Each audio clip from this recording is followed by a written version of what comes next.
Okay, so Richard from Brewing, we're just now going to deal a little bit more with making beer. We've shown you about the sterilisation, we've talked about temperature. So our bucket is now sterile and lovely and clean and ready to go. So the first thing we have to do is we have to take our malt, which is really quite thick, and we need to stand this in some hot water. And it takes about 20 minutes. So I've got a sink here full of water. I'm just going to put that liquid malt in there. This is going to help us when we come to pour it. So that's going to go in there. If you do that at the same time you start the sterilisation, they'll both be ready at about the same time. Okay. So while that's working, we're going to look at the beer kit that we're making, and we're going to talk a little bit about it. With the Beerworks kits, you get them in pouches, and with them you've got a top quality malt. There's no extra sugar to add. Everything that you need is in all these kits, absolutely everything. So the only thing that you have to add is water. We're looking at the malt, and as I say, in 15 minutes we're going to be ready to start using that.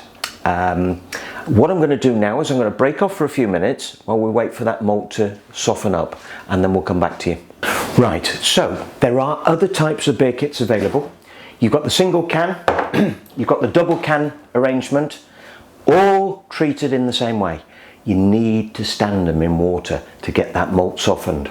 So our pouch is now, as you can feel, it's wet and it's actually quite warm. I'm now just going to cut across the top.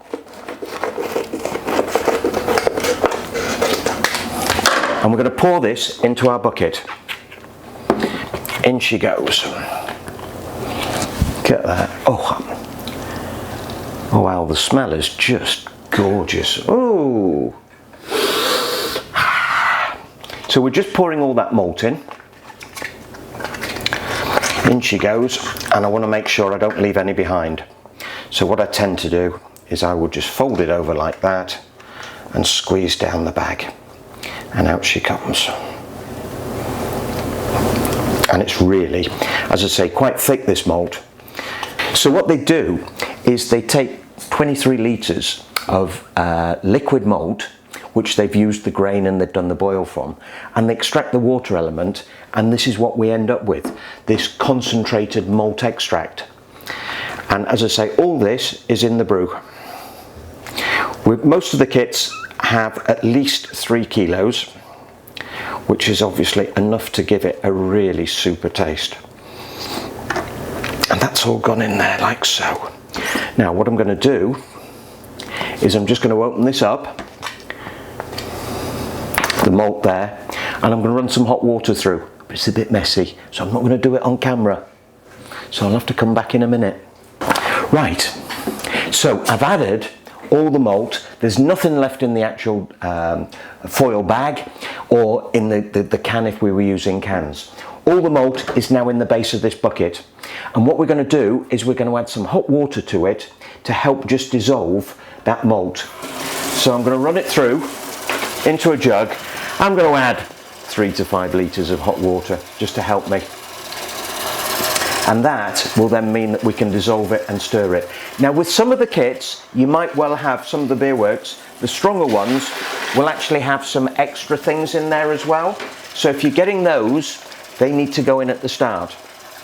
This one which we're doing is called Uncle Teddy's, and it's based very much on the Timothy Taylor's Landlord, which is one of my personal favourite beer kits, and I've very much modelled it on that.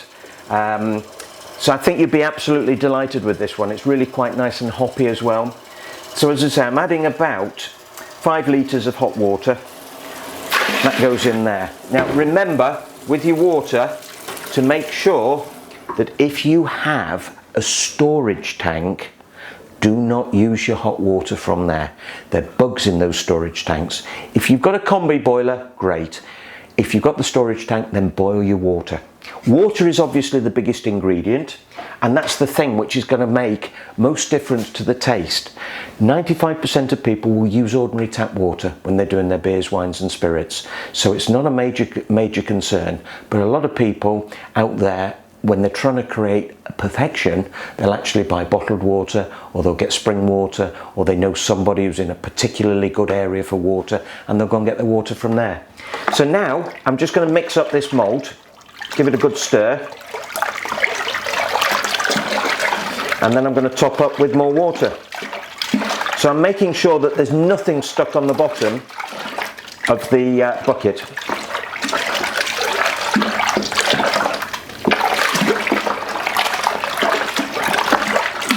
That's it. Right, we've got that nicely dissolved in, and we're going to top up with some more water. This time it's going to be a mixture of hot and cold, because I'm looking for a liquid temperature in there of between 20 and 25.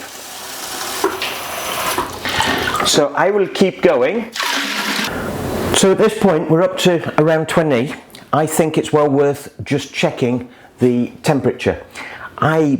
If you're new to it and you're not great on temperatures, what I would strongly recommend is about every 5 or 10 litres of liquid you do, give it a stir and then check the temperature. We're looking for between 20 and 25 on the thermometer. Okay, so at this moment in time I'm 22. I have to say that is absolutely perfect for what I'm looking for, and I'm going to add some more liquid to it just to bring it up to the 23. So once I'm up to the 23, then I can give it a good stir and we're ready to go.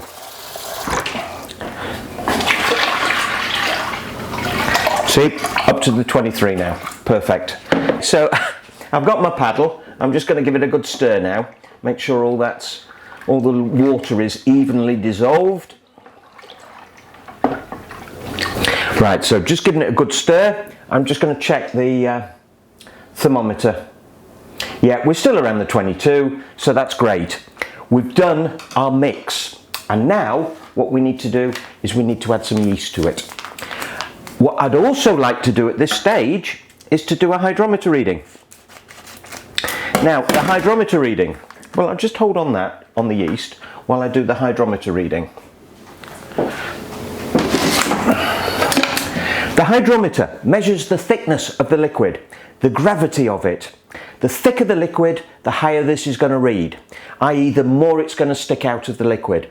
As the yeast converts the sugar to alcohol, alcohol is thinner than water. This is going to drop in further and further and further. When it stops dropping and it's at a certain point, we will then know that fermentation's finished. We've got some excellent guides on the website on hydrometer usage, so have a look at those. I'm just going to pop that in though, because we're looking for a start gravity on this one around the 1040. And that is exactly what we've got. Now, if it's your first time and you're not well used to it, in fact it's good to do it every time, give this another stir and drop that hydrometer in again. And if you've got the same reading, you know you've mixed all your goodness in there. It's all got nicely dissolved. If it keeps changing, then keep mixing it until you get the same reading twice. Once you've got the same reading, we then want to make a note of that and we put that on top of our bucket. But before we do that, I've got the yeast. I'm going to add the yeast to it. And with the yeast, again, I'm just going to stir that in with my paddle. Just want to make sure all the yeast is nice and wet. In she goes. We're now going to put the lid on with the airlock. As you can see, the airlock I've half filled with water. So that's going. The little cap that's on it, well, sometimes you might not get that. With the cap on it, that will just stop the water squirting all over the place. So what we're looking for with the fermentation is a bubbling. So I'm just going to press this to try and show you what's happening. The bubble's coming through here. You can probably just hear it. It's like a plop, plop, plop, plop, plop, plop. What we're looking for is a nice constant. Something not too vicious, not too vigorous. If it's vigorous, you've probably got it far too hot. So we're looking now to place our bucket in a room temperature between 20 and 25. And after 5 days, I'm going to be coming back to it to add some hops to it. So I will see you in 5 days. So day five for the bitters, Day 8 and day 10 for the other types. So look at your instructions as to when it is. Day 5, we're going to take the hops in this bag. Now the hops, you've got two types. You've got leaf and you've got pellet. And it depends what we can get hold of. So don't hold us to either. It really does depend. And all I'm going to do, I'm going to put these into a jug. I've now got some boiling water that I'm going to pour over the top. And I'm then going to, with my knife, just make sure they're all broken up. Yes, we're trying to just make sure everything's good here. If it's leaf, obviously it's a lot harder to do than if it's pellet. And all we're going to do now is we're just going to pour away a lot of that liquid so that we're left just with the mushy bit. Probably through a sieve is good if you want to use a sieve. And I've now got, as you can see, loads of pellets in there. And all I'm going to do is add those directly to the container. And I'm going to give it a good stir as well. Now that's going to put the most lovely hoppy taste in the beer.